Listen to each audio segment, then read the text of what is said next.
കനിവ് കൊളവയൽ പ്രവാസി കൂട്ടായ്മയുടെ നവീകരിച്ച ഓഫീസിന്റെ ഉദ്ഘാടനം നടന്നു. സ്വാഗത സംഘ കമ്മിറ്റി ഓഫീസിന്റെ ഉദ്ഘാടനവും നടന്നു. കനിവ് കൊളവയൽ പ്രവാസി കൂട്ടായ്മ 10ാം വാർഷികാഘോഷത്തിന്റെ ഭാഗമായി നവീകരിച്ച ഓഫീസിന്റെയും സ്വാഗത സംഘം കമ്മിറ്റി ഓഫീസിന്റെയും ഉദ്ഘാടനം നടത്തി. കനിവ് ഓണററി മെമ്പറും മൻസൂർ ഹോസ്പിറ്റൽ ചെയർമാനുമായ സി കുഞ്ഞഹമ്മദ് ഹാജി പാലക്കി ഉദ്ഘാടനം നിർവഹിച്ചു. എല്ലാവരും മുമ്പിൽ കണ്ടത് 3000 വർഷം കഴിഞ്ഞ അത്രയും പ്രവർത്തിച്ചു കഴിഞ്ഞു എന്നാണ് ഞാൻ മനസ്സിലാക്കുന്നത്. അതുകൊണ്ട് 3000 ഇനി 30,000 മാറ്റാനുള്ള സാധ്യത ഉണ്ടാകട്ടെ നമുക്ക് എല്ലാവരും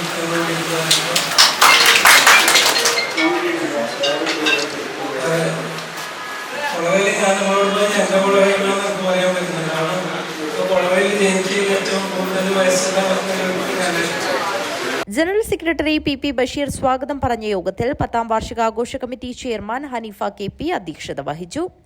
കനിവിന്റെ പ്രസിഡന്റ് പാലക്കി അബ്ദുറഹ്മാൻ പതാക ഉയർത്തി. കൊളവയൽ ഖത്തീബ് അബ്ദുറഹ്മാൻ പ്രാർത്ഥന നടത്തി. 10ാം വാർഷികാഘോഷ ലോഗോ പ്രകാശനം നടന്നു. ഫണ്ട് ഉദ്ഘാടനം Sharjah coordinator PK Muhammad Kunhi, treasurer Usman ഖലീജിന കൈമാറി. Jamaat president C Sulaiman, B Muhammad Kunhi, Faheem Kolavayal, Khalid Kolavayal, Kirmani, Muhammad Kunhi, Moidu Haji തുടങ്ങിയവർ സംസാരിച്ചു. CA കരീം സ്വാഗതം പറഞ്ഞു. News bureau, Kanhangad.